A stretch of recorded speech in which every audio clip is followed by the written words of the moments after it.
Tinakbo daw po sa ospital si Mang Sito. Na-hit and run po ng sasakyan. Ano? Talaga mahal na mahal ka ng Tita Ivy, no? Kahit nagdi-deliryo na, kapakanan mo pa rin ang iniisip. Kaya nga nagigilty ako eh. It's not your fault. It's your crazy mother-in-law. Gusto pa niya lunurin si Tita Ivy kanina. Talaga? Attorney, siguro naman meron tayong may isasampa ng legal na kaso na ngayon. Frustrated murder, Ivy. Siguraduhin mo lang na makukulong talaga yung Laura na yan. Para hindi na niya magawa ng kahayupan yung pamangkin ko habang hindi ko pa siya nababawi. Nasa konti ka magalit kay nanay. Dahil sa tingin mo, yung Tita Ivy mo yung mas dehado. Pero Rachel, di mo ko masisisi kung magalit ako sa Tita Ivy mo, ha? Dahil bandang dulo, nanay ko pa rin yung nakukulong dahil sa kanila. Tita Ivy, please. Iurong niyo na po yung kaso. Bakit ko naman gagawin yun? Sasama na po ako sa inyo. Iurong niyo lang yung kaso. Rachel, maraming salamat sa'yo, ha? Dahil pala sa'yo, kaya ako nakalabas, eh. Siyempre, pamilya ko kayo eh. Mabait din pala talaga yung Tita Ivy mo, no? Salamat naman. Nagbago na yung impression mo kay Tita Ivy. Sana hindi ka nakunin ulit, no? Rachel, mahal na mahal kita. Hindi na ako papayag ulit na mawala ka sa akin. Nagpunta lang ako dito para makipag-ayos sa'yo. Sana tigilan na natin ito. Alang-alang na lang sa mga bata. Huwag mo nang bawiin ang pamangkin mo sa amin. Tumigil na sa paghihintay. Ako po ang gumawa niyan. Gumawa rin nga po ako para terno po tayo. Ang ganda. Salamat, ha. Kung hindi dahil sa pagtatakip mo sa amin kay Papa, hindi mangyayari to. Lahat po gagawin ko para sa inyo, Ma'am Ivy. Di ba kotse ng papa mo yan? Oo nga, Papa ko nga yan. Nasundan tayo. Ang katulong natin na tinuturing mong kaibigan, siyang nagsumbong kay Papa. Hindi magagawa sa akin ni Laura yun. Si Laura nagsabi sa akin. Ma'am, sorry po. Sorry? Rachel! Kilala mo ba itong babaeng to? Kamag-anak mo ba itong babaeng to, Rachel? Yung babaeng yan ang sumira ng pagmumukha ko! Rachel, lumayas ka rito! Malis na lang kayo. Hindi ako sasama sa'yo. Muntik mo nang patayin ng pamangking ko? O naghiya ka? Ayaw mo pang aminin na kasalanan mo? Eh, hindi ko kasalanan eh. Aksidente ang lahat! Tita Ivy, please. Iurong niyo na po yung kaso. Bakit ko naman gagawin yun? Papayag na po ako sa gusto niyo. God, pati anak ko naapektuhan na nga ng paghihiganti ko. Tama ba itong ginagawa ko?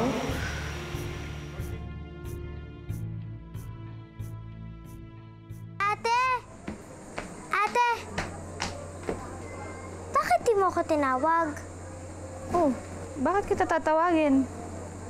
Para tulungan ka mag-impake. Hindi na kailangan, Gigi. Madali lang naman to eh. Ba't naman magpapatulong pa ako sa'yo? Wala lang. Kasi yung classmate kong si Mira, lagi daw siyang tinatawag ng ate niya para utusan pag may ginagawa. Dati nga, inggit na inggit ako sa kanya. Kasi siya may ate, ako wala. Pero may kuya ka naman. Oo nga, pero iba pa rin yung ate. Kaya gusto ko ng ate, yung sinusukayan ako ng buhok, inaayusan ako, binabatahan ako ng fairy tales. Parang ikaw, Ate Rachel. Talaga? Teka, dito ka nga. Yan, upo ka dyan. Opo, kaya ngayon nga hindi na ako naiinggit sa kanya. Kasi may ate na ako. Andyan ka na. Ganon ba yun? O sige, uutusan kita ha. Naayos mo na ba yung mga gamit mo? Uuwi na tayo sa bahay natin bukas. Remember? Oo nga pala. Nakalimutan ko. Ate, sandali lang ha. Mag-impake lang ako. Sige.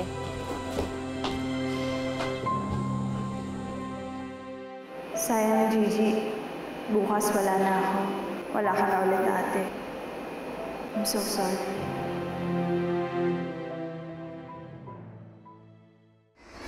Puloy! Bahala ka na munang ipasok yung mga yan sa loob, ha? Kami na ni Junior mag-aayos mamaya. Sige ho, Aling Laura. Ito lang po. Salamat. Manong, salamat po.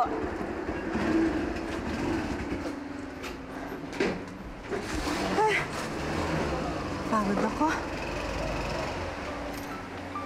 Bakit hindi mo pa pinapasok yung mga gamit mo, anak? Ano po kasi, Nay, eh. Hindi ako na. Baka kasi mabigatan siya, mabigatan pa si baby.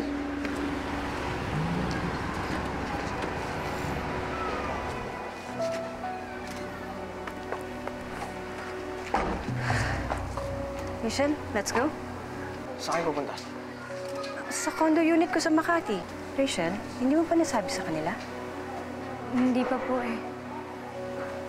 Ano hindi nasabi? Hindi ko maintindihan. Nay, sasama na po ako kay Tita Ivy. Doon na po muna ako titira sa condo niya.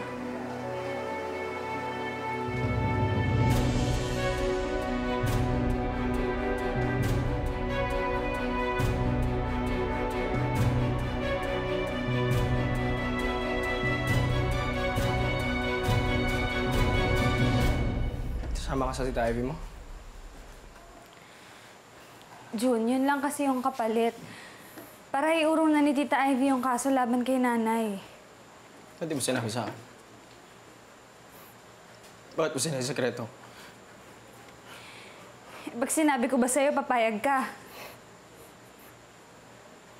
June, I'm sorry. Ayoko nang guluhin yung utak mo. Ayoko mahirapan kang mamili, kaya nagdesisyon na ako. Rach, kahit na. Rachel, karapatan ko yun eh. Kasi ako yung pinakamasasaktan dyan sa desisyon mo eh. June, pinili ko lang kung ano yung sa tingin ko yung tama. Kasi mas kaya nyo namang mabuhay nang wala ako dahil ikaw lang yung masasaktan. Pag si Nanay Laura yung nawala, mas mahihirapan kayo. Hindi lang ikaw yung masasaktan, pati si Gigi. June, we have to choose the lesser evil here.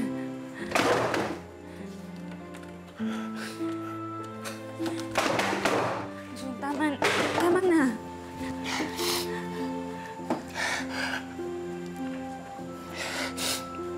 Rachel, ang sakit-sakit kasi eh. Alam ko kung bakit eh. Hindi mo kasi ako mahal. Kaya ang bilis mo gumawa ng desisyon eh. Rachel, di mo alam kung gaano masakit to sa akin kapag iniwan mo ko eh. June. June, hindi kita gusto kong saktan. Rachel, alis. Please. June! Please. June! Hindi ko kaya eh. Hindi ko kaya. Hindi ko iwanan. June, tama na. Rachel, please. Tama na. Kaalis. Please. Tama. Hindi ko alis. Hindi ko alis. Hindi ko alis. Hindi ko alis. Hindi ko alis.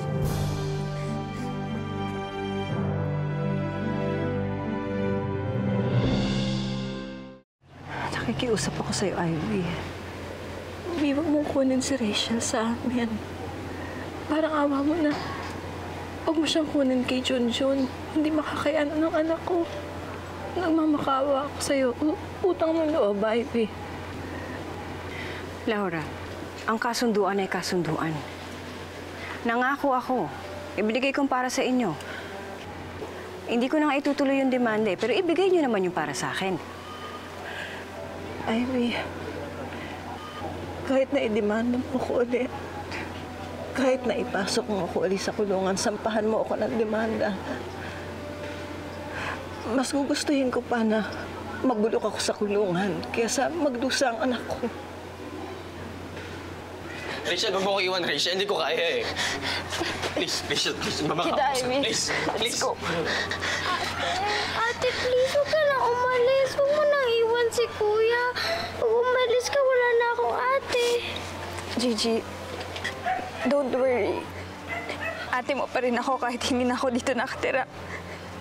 Adalawan kita palagi. Promise. Tayo, nakikiusap ako sa inyo. Please. Huwag mo ba sa akin si Rachel? Mahal ko si Rachel. Please. Please, Rachel, makinig muna sa akin, please. Huwag kang alis. Let's go. Rachel. Rachel, Tita Ivy, please! Minyor. Rachel. Rachel! Rachel, di ka alis! Rachel! Rachel, buksan mo naman itong pinto! Rachel, buksan mo itong pinto! Di ba ako iiwan dito, Rachel? Tama na! Tama na, Junior! Rachel! Rachel, please! Tita Ivy, please! Tita Ivy, please! Tita Ivy, please! Huwag mo umalas! Rachel! Junior! Rachel! Junior, tama na! Hindi alam na kaya ko umibig ng ganito. Kay saya pa lang mabuhay dahil sa'yo. Pinapahanda ko na yung condo unit sa Makati. Doon ka muna titira habang kinukumbinsi ko pa ang papa na pabalikin ka. Are you okay? No, Tita Ivy. Why? What's the use of getting back home kung wala naman din akong uuwian na pamilya? Sa tingin mo ba si Mommy, si Uncle, matutuwa ba sila kapag nakita nila ako sa bahay? Sa tingin mo ba ituturing na nila akong miyembro ng pamilya? Hindi naman, di ba? Huwag silang isipin mo. Ako. Dahil masayang-masaya ako kapag kasama kita. Mahal na mahal kita. Tita Ivy, hindi ako yung nawala mong anak. Kaya huwag kang mabuhay sa ilusyon na parang ako yung nawala mong anak dahil hindi ako yun.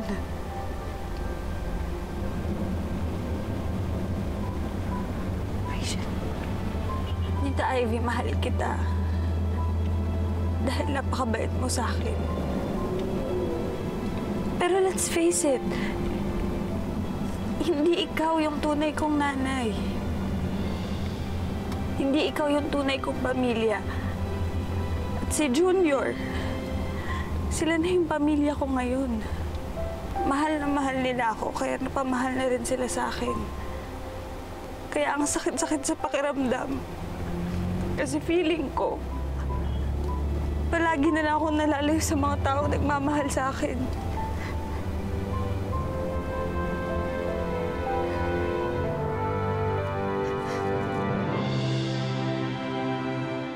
Anak, patawarin mo ako.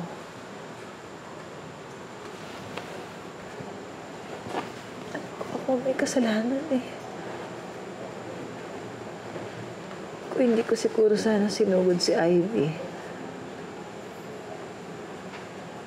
Kung hindi ko ginawa kay Ivy yung ginawa ko ngayong araw, siguro hindi ako nakulong. Hindi na kinailangan ni Rachel na humingi ng tulong sa tita niya. Siguro magkasama pa kayong dalawa. Masaya kayo. Huwag niyo nasisihin yung sarili niyo. Wala kayong kasalanan. Ako to. Hindi ko sana minahal si Rachel ng sobra. Hindi sana ako masasaktan ng ganito.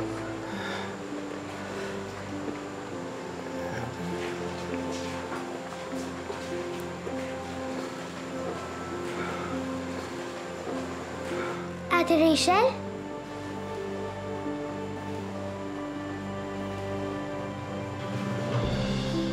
Rachel. Rachel.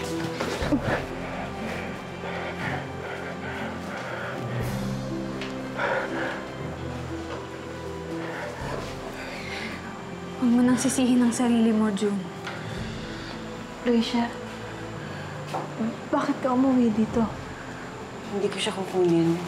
Dito muna siya hanggat hindi ko nakukumbinsi ang papa na pabalikin siya. Talaga, Tita Ivy? Tama yung narinig mo, June.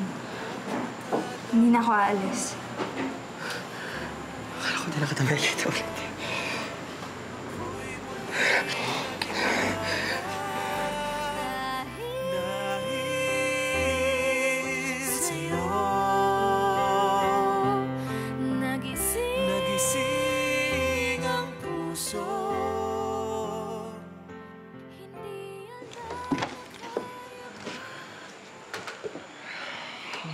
Halika na, tulungan na nga ito. Hindi na, okay na. Ako na lang. Ito naman eh, masama na ba ito bunglo ngayon? Eh, natutuwa lang ako kasi hindi ka umalis eh. Oh, sige na. Ikaw na gumawa niyan lahat. Para makalma yung saya mo. Hatid ko na lang muna si Tita Ivy, ah. Huwag mo nang kausapin yung dalawa. Huwag mo nang istorbo yun. Nag-uusap yun. Si Tita Ivy? Tsaka si Nanay? Oo. Oh, magkabati na sila? Nag-uusap lang pati agad. Hindi ba pwedeng nagsi-civil talk lang? Bakit ayaw mo? Eh, siyempre gusto. Eh, pag nagkaayos yung dalawang yun, magiging okay na lahat. Mawawalan tayo ng isang malaking problema. Sana nga, no? Ito na yung simula. Oo naman. Eh, gano'n naman talaga lahat ng magkakaibigan. Na nag-away dati. Kung sa una, mag-aalangan mag-usap. Eh, bandang dulo, doon na naman yung bagsak nun eh. Magkakaayos sila, tapos magiging BFF ulit. Sana nga. Salamat naman at pinagbigyan mo ang aking kahilingan. Hindi ko ginawa yun dahil sa pakiusap mo. I did it for Rachel's sake kasi hindi ko rin kayang nahihirapan siya eh. Kaya kahit mabigat sa loob ko, bibigay ko kung ano yung kakaligayan niya. Nakakatuwa rin naman, ano? Sa tinagal-tagal ng panahon, ilang tayong dalawa parehong nagkaroon ng iisang layunin. At yun ay para sa ikaliligayan ng dalawang bata. Hindi para sa ating sariling kagustuhan. Pero hindi ibig sabihin nun nakalimutan na natin ang nangyari.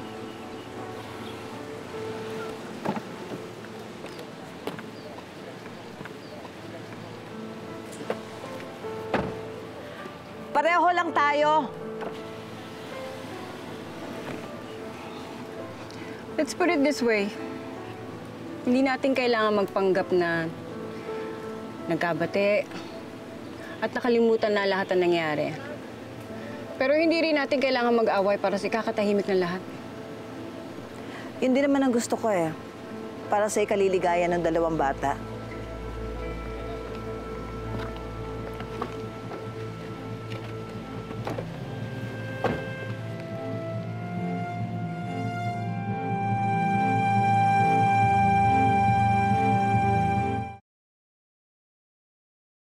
Rich, umamin ka nga sa akin.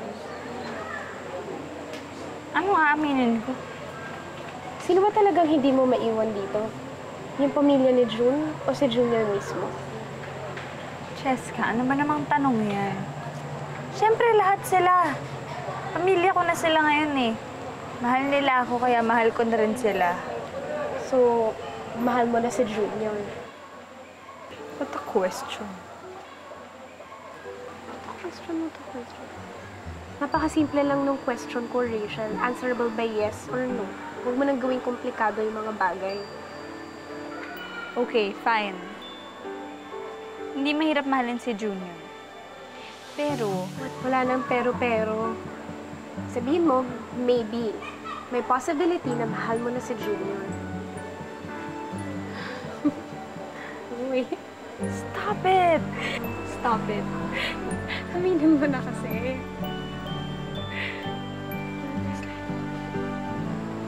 Wait. Stop it.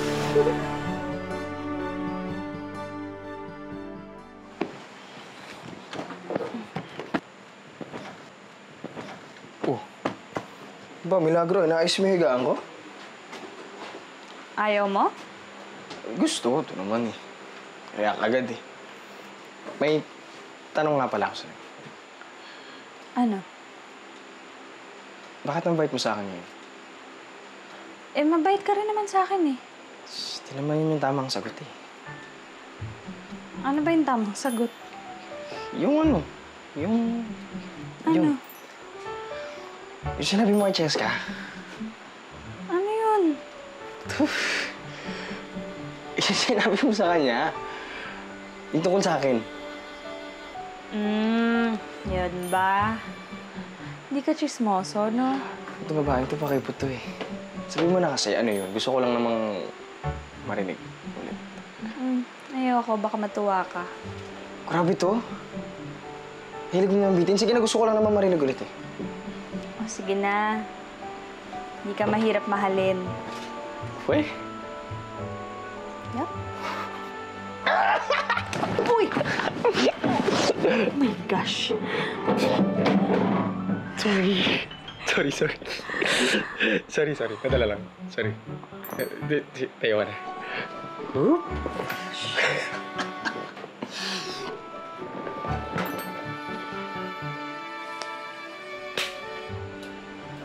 Beer. Diyan. Tiga ka na. Yan.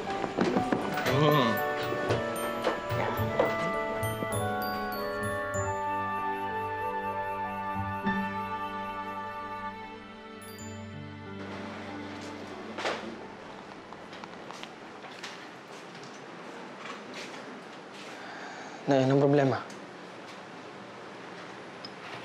Pasyam na ng tatay mo sa makalawa. Pero wala pa rin lutas ang kaso. Nay, huwag naman tayo mawala ng pag-asa dyan. Mali mo, bukas makalawa may lumutang na witness o kay ebidensya.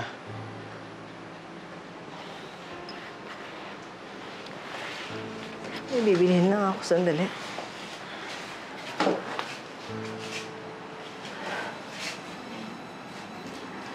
Ingat na, Nay, ha?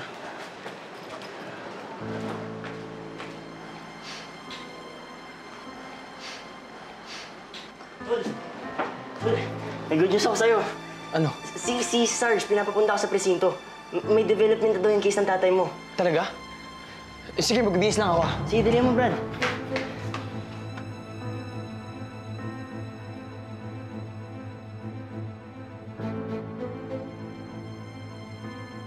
Sir, tatay ko nga yan, sir. Di ako pwede magkamali. Yun yung damit niya bago siya maaksidente. Galing ang video na yan sa lumutang na witness. Kuha sa dashboard cam ng sasakyan niya.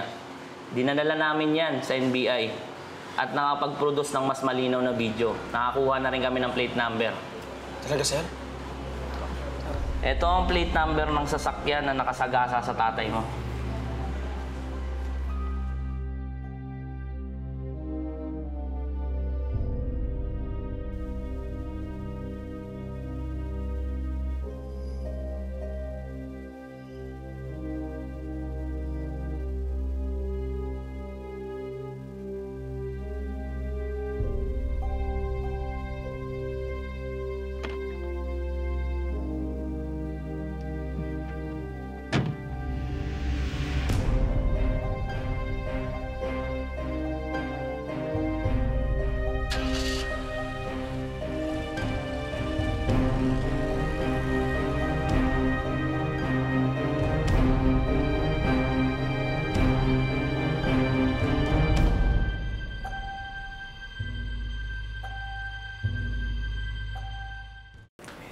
Oh, attorney, why are you here? May problem tayo, Ivy. Problem? Ano ba to?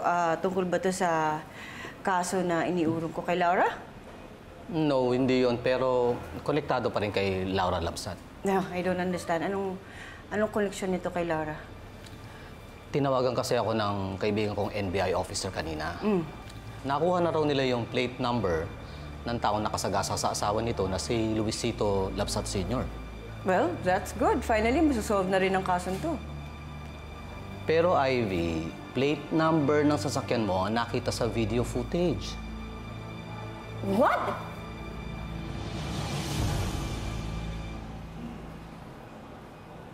Nay? Nay? Ay, kaalis lang ni Nanay Laura. Nagpunta sa palengke. Bakit? Buti pala wala siya dito, no? Bakit? Lumabas na kasi yung plaka ng sumagasa kay tatay. Oh, edi maganda. Sigurado matutuwa si Nanay Laura kapag nalaman niya yun. Ewan. Huh? Parang hindi ka masaya. Rachel, yung sasakyan kasi ng sumagasa sa tatay. June, bakit ka huminto? Kaninong sasakyan ba yun? Sa tita Ivy mo. Ano?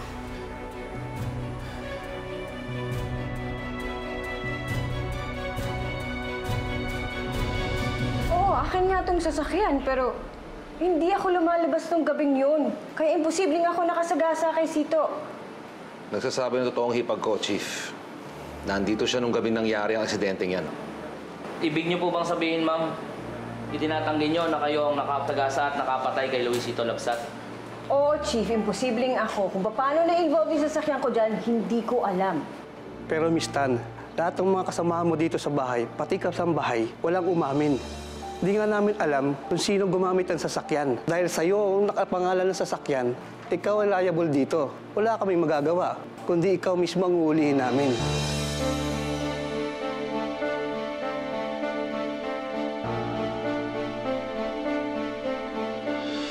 Hindi ko matatanggap yun, June. Paano naman magagawa ni Tita Ivy yun? Maski naman ako hindi ko matanggap eh. Bakit siya kailangan dami ng Tita Ivy mo sa awing nila ni nanay? Ano ho ba yung sasakyan? Sino ho ba yung hayop na pumatay sa asawa ko? Pag-aari po ito ng isang negosyanteng in-check. Oo, si Miss Ivy Tan, anak ni Erickson Tan. And of all people pa, ha? Na masasagasaan si Sito pa. Ano ba to? Sigurado ako panibagong gulo na naman to sa pagitan namin ni Laura eh. Hindi mo ba alam na yung Rachel na yan, yung tiyan ng Rachel na yan ang pumatay sa tatay mo? Kahit ba ikaw nakasagasa sa kanya, bakit ka natataranta ng ganyan? Tatakot ka kay Laura? Hindi ako nakasagasa at hindi ako pumatay kay Sito. Attorney, oh yes, magkita tayo sa police headquarters. Ano? Laura! Natakot ka, ha?